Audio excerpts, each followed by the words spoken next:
Minute में समाप्त कर दूंगा। 1 मिनट इधर हो गया है, कृपया ध्यान दें। आखिर सत्संग क्या है? हम सत्संग के पीछे क्यों पड़े हैं? सत्संग से मिलता क्या है? गोस्वामी जी ने स्पष्ट बताया है, भक्ति स्वतंत्र। भक्ति जो हो वो स्वतंत्र हो, उसमें कोई लाभ लपेट की आवश्यकता नहीं। भक्ति स्वतंत्र, सकल सुख खानी, वो सभी सुखों की खान है। लेकिन मिलेगा कहाँ से वो भक्ति? वो स्वतंत्र भक्ति कहाँ से मिलेगी? वो मिलेगी बिनु सत्संग न पावहि प्राणी। बगैर सत्संग के आप भक्ति को नहीं पा सकते हैं, जिसको दिव्य भक्ति कहते हैं। हम आज अंध भक्ति में लीन होकर के अंध भक्ति, पाखंड और अंधविश्वास में उसकी भक्ति करते हैं। सभी लोग पुनः गंभीर हो जाएं और गंभीर होकर के एक गंभीर बात को समझने की कोशिश करना। देखिए, मनुष्य उस परमात्मा को ढूंढ रहा है, उस ईश्वर को, खुदा को, गॉड को, अल्लाह को ढूंढ रहा है। लेकिन मंदिर मस्जिद खोजत खोजत हार गया इंसान। अपने अंदर झांक के देखो, मिल जाए भगवान, मिल जाए भगवान। लेकिन वो अपने अंदर नहीं झांक पाता है। कहाँ झांकता है, कहाँ देखता है? फिर गंभीर हो जाइए, बात को गहराई से समझने की कोशिश करिएगा।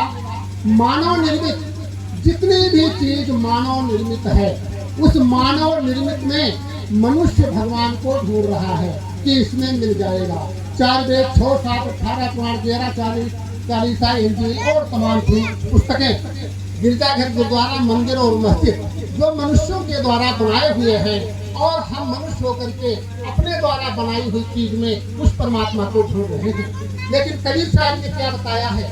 हमको कहाँ ढूंढ रहे हो? क्या पगड़िया गए हो? क्या हम तुमसे दूर हैं? मुँह को कहाँ ढूंढे बंदे? मैं तो तेरे पास में। उन्होंने क्या बताया? मैं आपके पास में हूँ। गंभीर होइए, हमारी बात को समझने की कोशिश करिएगा। ये शरीर जो है 5 तत्वों से बना है। इस प्रकृति में 5 तत्व हैं। ये थोड़ा ध्यान देना। क्या ये पृथ्वी हमने बनाई?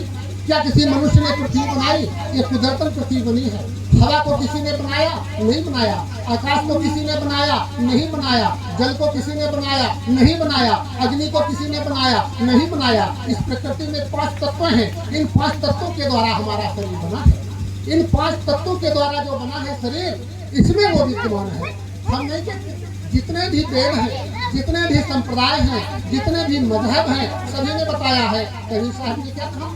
शाहिद तेरी साहिबी सब घट पर लिखाए, जो मेहंदी के पात में लाली लकीर जाए। तो इसलिए मित्रों, उसको अगर ढूंढना है तो आप अपने अंदर ढूंढिए, लेकिन ऐसे मिलेगा नहीं, नहीं मिलेगा।